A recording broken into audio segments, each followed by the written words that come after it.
عليكم ورحمة الله وبركاته. إن الحمد لله والصلاة والسلام على من لا نبي بعده أما بعد فأعوذ بالله من الشيطان الرجيم بسم الله الرحمن الرحيم فلما بلغ معه السعي قال يا بني إني أرى في المنام أني أذبحك فانظر ماذا ترى قال يا أبت افعل ما تؤمر ستجدني إن شاء الله من الصابرين صدق الله العظيم. কাছে এবং দূরে যে যেখান থেকেই আমার এই আলোচনাটি শুনছেন এবং দেখছেন সকলকে আন্তরিক মোবারকবাদ এবং অভিনন্দন। সুপ্রিয় দর্শক এবং শ্রোতামণ্ডলী, আজকে আমি আপনাদের সম্মুখে ইসলামের গুরুত্বপূর্ণ একটি বিধান, আমাদের সামনে অত্যাসন্ন খুবই গুরুত্বপূর্ণ একটি ইবাদত তথা কুরবানি বিষয়ক কিছু গুরুত্বপূর্ণ আলোচনা আপনাদের সম্মুখে পেশ করার চেষ্টা করব ইনশাআল্লাহ তাআলা। তো আজকে আমাদের এই আলোচনা কয়েকটি ভাগে আলোচনা করার চেষ্টা করব। এক নাম্বার হলো আলোচনা করব কুরবানির কি, কুরবানির অর্থ কি। দুই নাম্বার হলো কুরবানির ইতিহাস। তিন নাম্বার হলো কুরবানির গুরুত্ব। চার নাম্বার হলো কুরবানির ফজিলত। তো আমরা শুরুতেই চলে আসি কুরবানি কি এবং কুরবানির অর্থ কি। তো কুরবানি হলো মহান আল্লাহ তাআলার এমন একটি ইবাদত যার মাধ্যমে বান্দা আল্লাহ তাআলার তরে তার নিজের সমস্ত কিছু বিসর্জন দিয়ে বাস্তব যে নমুনা প্রকাশ ঘটিয়ে থাকে তারই বাস্তব প্রতিফলন। তো কুরবানি এটা আরবি কুরবানুন মাজদার থেকে এর উৎপত্তি, এর অর্থ হলো নিকটবর্তী হওয়া, নৈকট্য অর্জন করা।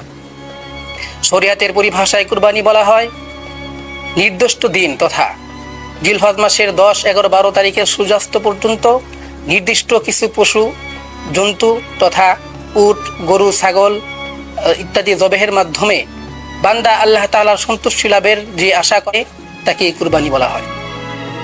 এখন আসি আমরা দ্বিতীয় আলোচনা, কুরবানির ইতিহাস। তো কুরবানির ইতিহাস যদি বলতে হয় তাহলে বলতে হবে যে কুরবানির ইতিহাস অতি প্রাচীন। মানব সভ্যতার ইতিহাস যত প্রাচীন, কুরবানির ইতিহাস ততই প্রাচীন। হযরত আদম আলাইহিস সালামের যুগ থেকে নিয়ে অদ্যাবধি পর্যন্ত প্রতিটি জামানায়, প্রতিটি নবীর শরিয়াতে, প্রতিটি রাসূলগণ তাদের শরিয়াতে আল্লাহ তাআলা এই কুরবানির বিধান নাজিল করেছিলেন। তারা সকলেই এই কুরবানির বিধান পালন করেছেন। হযরত আদম আলাইহিস সালামের উভয় সন্তান হাবিল এবং কাবিলের যেই কুরবানির ঘটনা, সেটা স্বয়ং আল্লাহ তাআলা কুরআনুল কারীমে সূরাতুল মাঈদা 27 নং আয়াতে আল্লাহ তাআলা ইরশাদ করেছেন। আল্লাহ তাআলা বলেন, ওয়াতলু আলাইহিম নাবা আবনাই আদম বিল হক ইয ক্বাররাবা কুরবানান ফাতুকুব্বিলা মিন আহাদিহিমা ওয়া লাম ইয়াতাকাব্বাল মিনাল আখার ক্বালা লা আকতুলান্নাক ক্বালা ইন্নামা ইয়াতাকাব্বালু আল্লাহু মিনাল মুত্তাকিন। অর্থাৎ, হে নবী, আপনি আদম আলাইহিস সালামের দুই সন্তান তথা হাবিল এবং কাবিলের যে ঘটনা বৃত্তান্ত হবে তাদের কাছে শুনিয়ে দিন। যখন তারা উভয়ে আল্লাহ তাআলার দরবারে আল্লাহ তাআলার কাছে কুরবানি পেশ করলো, তখন একজনেরটা কবুল করা হলো, অপরজনেরটা কবুল করা হলো না। ক্বালা লা আকতুলান্নাক, তখন কাবিল সে বলল রেগে গিয়ে যে লা আকতুলান্নাক, আমি অবশ্যই তোমাকে হত্যা করব। তখন হাবিল অত্যন্ত সুকৌশলভাবে, অত্যন্ত সুচিন্তিতভাবে একটি জবাব দিলেন, সেটা হলো ইন্নামা ইয়াতাকাব্বালু আল্লাহু মিনাল মুত্তাকিন, অর্থাৎ যারা মুত্তাকি, পরহেজগার, খোদাভীরু তাদের থেকে আল্লাহ তাআলা কুরবানি কবুল করে নেন। তো এটাই ছিল কোরআনে কারীমের মধ্যে আলোচনা। এখানে মূল ঘটনা আল্লামা ইবনে কাসির রাহমাতুল্লাহি আলাইহি তার সুবিশাল তাফসীর গ্রন্থ ইবনে কাসিরের মধ্যে বিস্তারিত আলোচনা করেছেন। আমি সেখান থেকে সংক্ষিপ্তভাবে আপনাদের সামনে তুলে ধরছি। মূল ঘটনাটা ছিল হযরত আদম আলাইহিস সালাম এবং হাওয়া আলাইহিস সালাম যখন পৃথিবীতে আগমন করলেন, তখন তাদের বংশধারা বিস্তার লাভ করলো, সন্তান প্রজনন শুরু হলো। তখন হাওয়া আলাইহিস সালামের গর্ভে একই সাথে দুটি সন্তান তথা একটি কন্যা সন্তান এবং অপরটি পুত্র সন্তান জন্ম লাভ করত। তো তাদের বংশধারাকে টিকিয়ে রাখার জন্য, মানব সংসারকে টিকিয়ে রাখার জন্য আল্লাহ তাআলা তাদের মধ্যে বিবাহ বন্ধনের যেই নিয়ম তাদের মধ্যে যে দিলেন, সেটা হলো যে একই গর্ভের যারা পৌরজাত পুত্র সন্তান এবং কন্যা সন্তান লাভ করবে তারা উভয়ই একে অপরের সহোদর ভাই বলে গণ্য হবে, তাদের মধ্যে বিবাহ বন্ধন হারাম বলে গণ্য হবে।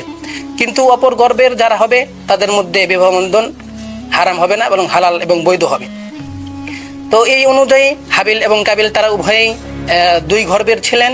তখন তারা আর হাবিলের সাথে যেই কন্যা সন্তান তার যেই বোন জন্মলাভ করেছিল, সে দেখতে একটু কুৎসিত তথা অসুন্দর ছিল, এবং কাবিলের সাথে যেই বোনটা জন্মলাভ করেছিল সে দেখতে একটু সুন্দর এবং সুদর্শন ছিল। তো স্বাভাবিক নিয়ম অনুযায়ী হাবিলের সাথে কাবিলের বোন বিবাহ হবে, আর কাবিলের বোন হাবিলের সাথে বিবাহ হবে। এই কারণে তাদের মধ্যে একটু বাদানুবাদ এবং বিতর্ক তৈরি হয়ে যায়।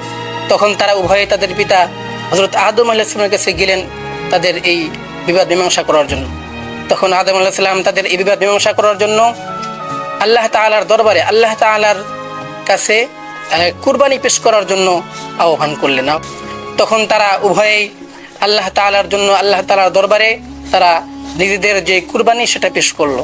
আর তৎকালীন যুগে কুরবানি কবুল হওয়ার একটা আলামত বা নিদর্শন ছিল যে আসমান থেকে আল্লাহ তাআলা ফুলঙ্গ এসে তাদের সেই পেশকৃত কুরবানিকে জ্বালিয়ে ভস্ম করে দিত।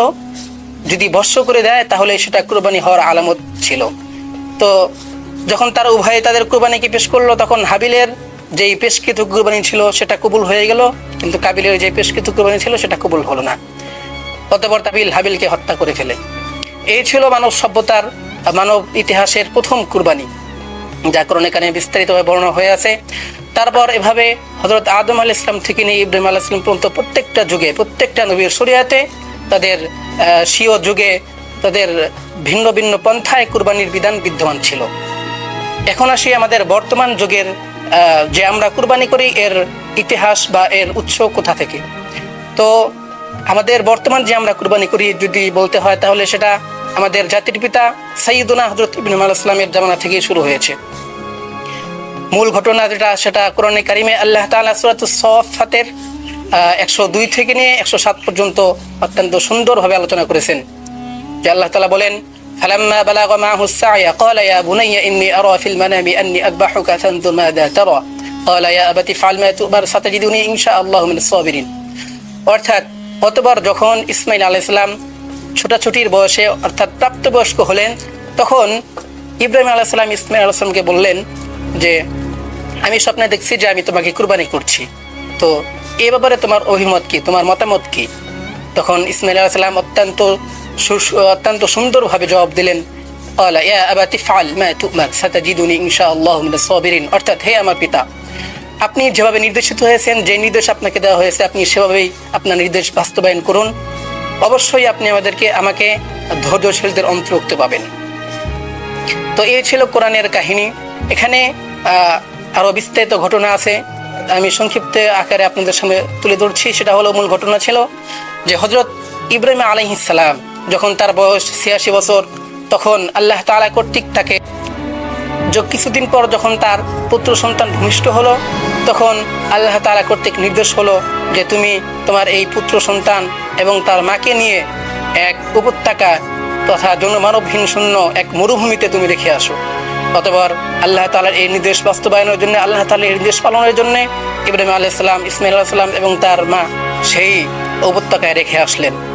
অতঃপর যখন ইসমাঈল আলাইহিস সালাম প্রাপ্তবয়স্ক হলেন, তখন আবারও আল্লাহ তাআলা ইব্রাহিম আলাইহিস সালামকে পরীক্ষা করতে চাইলেন। তখন তিনি আরেকটি অত্যন্ত কঠিন পরীক্ষায় ফেলতে চাইলেন। যে পরীক্ষাটি ছিল যে তার প্রিয়তম বস্তু 86 বছর বয়সে যখন একটি পুত্র সন্তান জন্ম লাভ করেছে, সেই পুত্র সন্তানকে যে আল্লাহ তাআলার জন্য কুরবানি করে দিতে হবে এমন একটি নির্দেশ যখন আল্লাহ তাআলা ইব্রাহিম আলাইহিস সালামকে দিলেন, তখন তিনি এটাকে অত্যন্ত সুন্দরভাবে নিয়ে আল্লাহ তাআলার নির্দেশ বাস্তবায়নের জন্য যখন তিনি এটা বললেন ইসমাঈল আলাইহিস সালামকে যে আমি তো এরকম স্বপ্ন দেখেছি, তোমার অভিমত কি, তোমার মতামত কি? তখন ইসমাঈল আলাইহিস সালামও তার মতোই জবাব দিলেন যে আপনি যে ব্যাপারে নির্দেশিত হয়েছেন, আপনাকে যে নির্দেশ দেওয়া হয়েছে আপনি সেভাবেই আপনার নির্দেশ বাস্তবায়ন করুন, অবশ্যই আপনি আমাকে অন্তর্ভুক্ত পাবেন। অতঃপর যখন ইব্রাহিম আলাইহিস সালাম ইসমাঈল আলাইহিস সালামকে নিয়ে মিনার দিকে রওনা হলেন, তখন মিনায় গিয়ে যখন তাকে কুরবানি করার জন্য, জবাহ করার জন্য যখন কাত করে উপর দিকে শুইয়ে দিলেন যাতে করে তার চেহারা চোখে না ভাসে, এর জন্য তাকে উপর দিকে শুয়ে তিনি ছুরি চালাতে লাগলেন, কিন্তু দিলেন যে তুমি কিন্তু ইসমাঈল আলাইহিস সালামের কোনো পশম কাটবে না। সেই আল্লাহ তার নির্দেশ পেয়ে ছুরি আল্লাহ তাআলা জিবরাইল আলাইহিস সালামের মাধ্যমে জান্নাত থেকে একটি পশু এনে, একটি দুম্বা এনে সেখানে রেখে দেন এবং সেটাই কুরবানি হয়ে যায়। আর এটাই ছিল মূল ঘটনা। তো আমরা আজ যে কুরবানিটা করি সেখান থেকেই আমাদের কুরবানিটা, তো সেই ইব্রাহিম আলাইহিস সালামের যে আত্মত্যাগ, তার যে ত্যাগ, তার যে কুরবানি, তার যে তিতিক্ষা, সেটাকে ধরে রাখার জন্য মুসলিম উম্মাহ প্রতি বছর তার এই আদর্শকে টিকিয়ে রাখার জন্য, ধরে রাখার জন্য আমরা বর্তমানে যে প্রতি বছর যে সেটা সেখান থেকেই এসেছে এবং সেটা আজকের যেই কুরবানি সেটা সেখানকারই